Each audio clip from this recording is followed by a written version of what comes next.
Hello and welcome. Živjo, dobrodošel, dobrodošla. Danes se bomo pogovarjali o oblačilih. Zakaj o oblačilih? Zato, ker vsi jih rabimo nositi, ampak veliko oblačil, večina oblačil je proizvedenih na en tak čuden način, ki izkorišča naravo, človeka, živali. Tako da bi jaz povedala v bistvu v tem vlogu malo o svoji izkušnji, kar se tiče nakupovanja oblačil.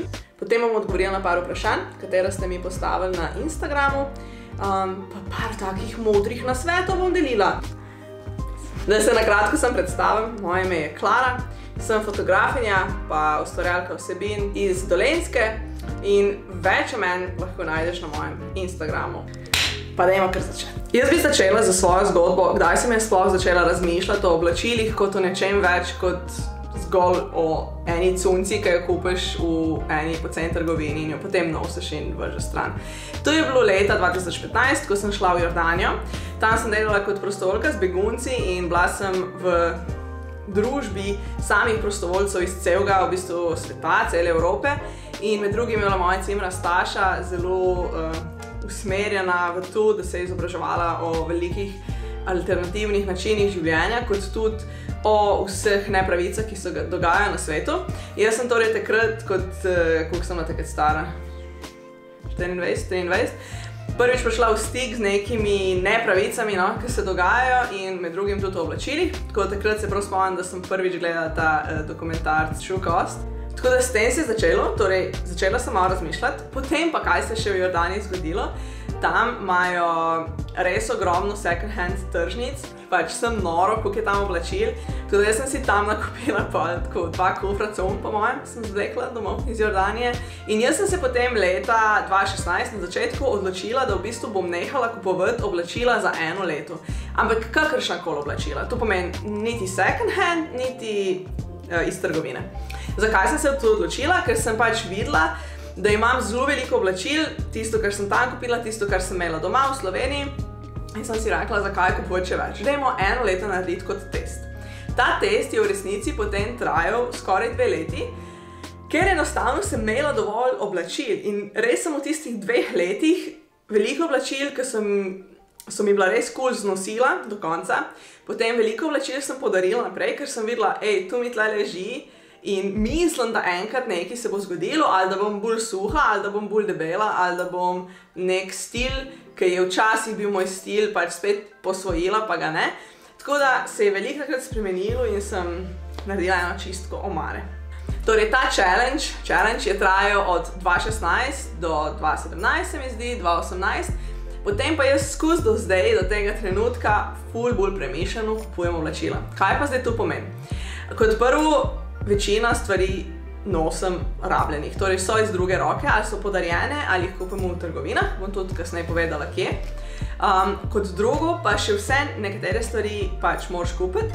In sem v bistvu tlele naredila seznam, kaj sem pa v tem času, torej v zadnjih 6 letih, kupila iz trgovin. In to je bilo 2 para Birkenstock čevelj.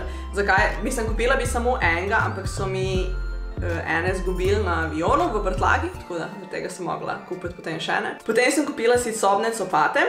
V Anselmi sem si kupila hlače, da sem delala v njih. V Indiji sem si dala šivati v bistvu 2 kurtija, to so te tunike pa široke hlače in pa en plašč, feren. To so njihova lokalna oblačila, ki so mi jih sešili njihovi lokalni krojači. Poročna obleka je bila šivana v Beli krajini iz belokranjskega lana. Potem pa še, ko sem prišla iz Hondurasa, glih zaradi te izgube kovčka, sem si šla v H&M kupiti športna oblačila in sicer 2 športna modrca, tekaške pajkice pa 2 t-shirta.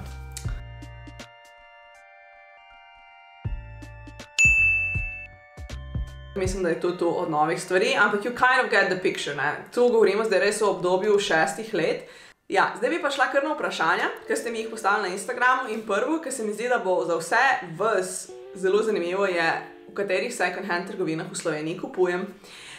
Za začetek bi rekla, da je mami na vrtu naredila seznam vseh trgovin, kjer prodajajo karkoli iz druge roke. Na svoji spletni strani ga je objavila, jaz sem ga pa tudi spodaj polinkala in se mi zdi ful uporaben. Tako da si lahko tam pogledate. Drugače pa meni najljubše trgovine za kupovanje oblačil. V Sloveniji najraje grem v tale Kilo Shop v Ljubljani, v centru Ljubljane. Tam imaš dve sekciji. Ena sekcija je oblačila, ki so res tako nabrklana bolj pa nagužvana in tisto je dejansko na kilo cena. Cena se tudi spreminja med tednom, tako da tu si lahko pogledate na njihovi spletni strani.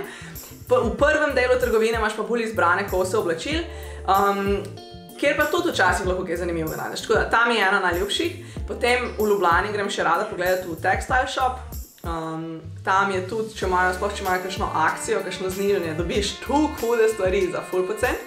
Textile Shop je druga. Imamo še centre ponovne uporabe, tam sem dobila kar tudi nekaj lepih kosov, ampak oni ne dajo toliko poudarka na oblačila. Vedela bi pa samo za Ljubljano, ki je na Povšetovi, imamo pa po celi Sloveniji te centre ponovne uporabe. To, če še niste bili, ful priporočamo gledati, ker se res zelo trudijo, da naredijo prijetno vzdušje in da ni vse kar nekaj nabrklano. To je kar se tiče trgovin. Potem imamo pa tukaj še projekte. S projekti pa mislim tudi, da so neki dogodki, kjer se ta izmenjava oblačil in prodaja dogaja. En tak, ki sem imela res pozitivno izkušnjo, je izmenjevalnica, ki je organizirana s strani Rdečega križa. In ekipa, ki dela od zadaj, je res cool. Meni je ful dobro vsakič, ko sem tja šla kupovati oblačila, ker so res izbrani kosi. Vse njih je dosti na voljo, da imaš malo tako za brskati. Hkrati je pa drug koncept. V bistvu ne plačaš z denarjem. Na Rdečem križu se jim zbira preveč oblačil. Ljudje pa v bistvu potrebujejo hrano, higienske pripomočke, kozmetiko in podobno. Tako da ti greš v trgovino in nabaviš vse te stvari in potem oblačila plačaš z predmeti, ki jih ljudje rabijo. Tako da se mi zdi čudovit projekt. To res priporočam, da si pogledate. Potem pa še ena stvar, ker sem imela ful dobro izkušnjo, je pa izmenjevalnica na Taboru. Jaz ne vem točno, kako se imenuje, ampak ta društvo Tabor je organiziralo včasih v Ljubljani. Mislim, da vsak mesec, lahko si tudi sam najel mizo, pa si prodajo svoja oblačila. In tam je bilo cool, ker niso, recimo, če govorimo o kakšnih teh second handih, kot je izmenjevalnica, so ponovadi tu res vintage kosi. Moraš imeti tudi malo tak stil. Medtem ko ta izmenjevalnica, recimo na Taboru, so pa tu ljudje, ki prodajajo oblačila, ki niso tako zelo stara. In tam sem jaz res dobila kakšne ful hude stvari. Potem tretja stvar je pa prodaja na internetu. Jaz sem zelo veliko prodala in kupila na moje. In pa druga stvar se imenuje Gorska tržnica. To je pa v bistvu Facebook skupina, kjer ljudje prodajajo predvsem alpinistično rabljeno opremo in se mi zdi tudi zelo uporabno. Lahko najdeš kakšne ful hude stvari. To je od tega, kar jaz poznam. Bom pa zelo vesela, če mi napišete spodaj vaše predloge, kje vi kupujete second hand oblačila in kakšne namige, ki jih še ne poznam. Potem je bilo eno vprašanje, kako ravnam v primeru perila in športnih stvari in tega. Malo sem že odgovorila na začetku vloga, ampak v bistvu jaz kot prvo, kar sem naredila v tistem svojem challengeu v prvi 2 leti, je bilo tako, da sem res vse do konca ponucala in takrat je ful stvari potem šlo tudi stran, ker sem jih res do konca ponucala in sem vmes, mislim, da si samo 2krat sem si kupila spodnje perilo. Pa pač športne stvari sem že povedala, sem šla v H&M kupiti, na kar nisem ponosna, let's be real. Na koncu imam še nekaj informacij o tem, o hitri modi in hitri nakupi. Zakaj sem šla kupiti športne stvari v obično trgovino? Zato, ker enostavno jih v second handu niso imeli. Športne stvari sem videla, da je tudi najtežje dobiti. Tako da, jaz sem jih pa res rabila. Potem je Anuša mi postavila ful dobro vprašanje, kakšno je moje mnenje o second hand usnjenih izdelkih. Tle sem začutila, da bi ful rada dala nek socialno zaželjen odgovor v smislu, da mi tu ni cool iz kakšnega razloga, ampak jaz vse, kar sem že prej imela usnjenega, recimo ne vem, od moje mami torbo ali pa kakšne take stvari še vedno uporabljam in nimam zadržka proti temu. Kar se pa tiče, da pridem jaz v second hand trgovino in vidim nekaj usnjenega, nisem še kupila nič usnjenega, se mi je pa zgodilo tu pri enem plašču. Torej, glih v Kilo Shopu je bilo tudi, da sem imela en čudovit rdeč plašč, ki je imel obrovo iz kapuce iz krzna. In ta plašč sem videla pol na nalepki, sem šla googla, da je bil šivan prav v Kanadi, v enem plemenu. Je bila pa pač ta kapuca krznena, kar meni ni bilo všeč. Meni ideja, da jaz to nosim na sebi, ni bila tako blizu. Vse sem ga pol kupila in nosila in nisem dala stran tistega krzna, kar je potem sprožilo nekaj zgražanja med ljudmi, ki so vegani in so mislili, da pač mi je vseeno za to. Meni ni bilo vseeno, da je tisto krzno, ampak očitno nimam pa tudi dost proti, da bi jaz tisto krzno si stran, recimo, odšila ali pa odrezala in nosila kapuco brez. Iz Hruškota sprašujete, iz kje je račka, ker sem jo enkrat na storju pokazala, tisti t-shirt je iz textile shopa. Potem je bilo vprašanje, kaj narediti z strganimi oblačili, kar se mi zdi tudi zelo dobro vprašanje. Jaz v bistvu vse, kar je strganga, potrganga, potem dobi novo življenje v obliki krpe za čiščenje ali pa za piknika. Torej za piknika, za mojega psa, mu zavijem kosti v stare majice, potem je tu njegova igrača in vlečemo se in tisto prepletam. Ko pač ni več za uporabo, v bistvu sežgem. Če je tu ful narobe, mi prosim povejte. Od doma imam še tu, da smo vedno WC pucali z starimi krpicami tekstila in jih potem vrgli stran. In v bistvu nisem vedela točno, kaj vam odgovoriti na to vprašanje, kam sploh dati tekstil uporabljen. Je pa potem Morja Zala, ki zelo priporočam, da jo followate na Instagramu, ki ima ful dobre vsebine, enkrat v storih svojih odgovorila, kam z odpadnim tekstilom. Omenjam lahko še eno kreatorko na tej točki in to je Maja z Destilatorja. Njej lahko pa pošljete stare kavbojke in ona naredi balerinke iz njih.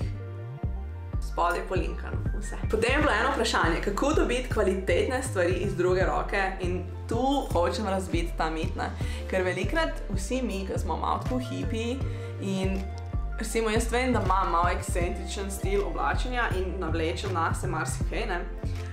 Meni je v bistvu zelo užitek iti v second hand in tam preberati in brskati, ker v bistvu moraš imeti ta moraš se ti dati brskati in raziskovati v trgovini second hand. Tako da, če imaš ti neko službo, kjer se moraš obleči po nekih določenih pravilih in v to službo greš vsak dan in moraš biti reprezentativen in zgledati, spodobno, verjamem, da je tu veliko težji, ni pa nemogoče. Tako da ta moj butik, ki sem ga prej omenila, definitivno priporočam tako stran. Potem je pa še skupina na Facebooku Dom brez odpadkov, tam se tudi na veliko menjajo oblačila, ki so zelo dobro ohranjena ponavadi. Potem je pa še Nikoleta, sledite njeni strani, z eno zlom. Mi postavlja ful dobro vprašanje, oziroma ne vprašanje, prošnjo, naj naslovim tudi sistemski problem, ne pa sem nek pressure, ki gre na individuum, na posameznika. Mogoče malo se zakomplicirano sliši in upam, Nikoleta, da bom ujela bistvo tega, kar si mislila. Začela bi kar s temle quotem.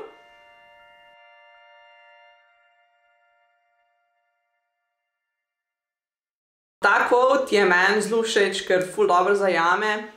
Tu v kakšnih zagati se znajdemo vsi ljudje, ki želimo pripomosti, ki želimo nekaj prispevati k boljšemu svetu, hkrati pa obstajajo tukaj omejitve. In jaz vem, da še vedno ljudje, ki si lahko privoščijo biološko hrano, potem oblačila, ki so res trajnostna in vse to so ponavadi iz višjih ekonomskih slojev. Tako da tu pressure na posameznika, da bo vsa čokolada, ki jo bo kupil fair trade, je zelo velik pressure, ki ga sistem pa v bistvu sploh ne rešuje, ker posameznikom pa ponujem glih obratno. Torej, poceni hrano, poceni oblačila, kupi čim več in ne razmišljaj. Ne smemo pa vseeno iti stran od tega, da se pa lahko vsak posameznik odloči in začne zavedati, da življenje in svet, v katerem živi, da ga on soustvarja in da lahko sprejema kakšne odločitve, ki bodo boljše za naravo, boljše za ljudi in tako naprej.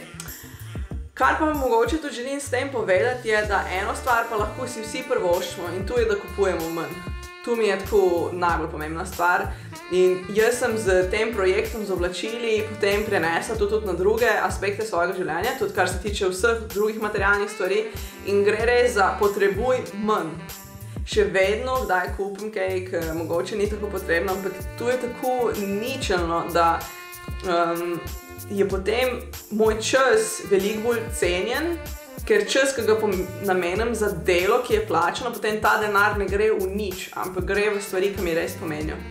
In jaz res želim delati na tem izobraževanju, da ljudje ne samo pri oblačilih, ampak tudi pri drugih stvareh pač enostavno potrebujejo manj. Pri oblačilih lahko to izgleda tako, da odvisno v kakšni situaciji v življenju si, ali pač se boš odločil, da boš samo second hand kupoval. Če pač, kot sem prej rekla, potrebuješ vse nekaj kose oblačil, ki so ful, pač izgledajo novi, nobel in so ti res kot ulitu prav, iz katerega razloga in tvoje življenjske situacije, potem ja, recimo greš v neko trgovino, ki ima hitro modo ker si recimo ne moreš privoščiti za 300 € neke obleke, ki je trajnostna in šivana v Evropi in tako naprej, ampak potem imaš sem nekaj teh kosov, ne? Mentaliteta je tudi iti stran od tega, da greš po trgovinah in kar kupuješ tudi stvari, ki jih mogoče niti enkrat ne boš oblekel. Tu se mi zdi pomembno, no. Tu je del modrovanja bil zdaj. Tako, se mi zdi, da sem kar veliko povedala. Priporočam vam res, da si pogledate dokumentarc The True Cost in bom ga tudi polinkala spodaj. V bistvu vse bo polinkano spodaj, tako da you can do your own research. Ampak mene je zelo prizadelo, ko sem videla, v kakšnih pogojih delajo delavci iza fast fashiona, kako so malo plačani, potem imamo še ta cel aspekt narave, koliko vode je potrebno za tega, da se ena majica proizvede, do vseh barv in umetnih kemikalij, ki grejo v vodo pri proizvodnji. In do potem vseh smeti, ki nastanejo, ko ljudje te hitre mode ne želijo več in jo enostavno vržejo stran, ker najlažje je pač vrsti stran. S tem bom tudi zaključila tale vloge. Vesela bom vseh tvojih komentarjev, nasvetov in če sem kaj pozabila, bom pa spodaj v komentar napisala. Dobro, zdaj ne pa krofe jest, ker sem krofe pekla danes. Ajdi!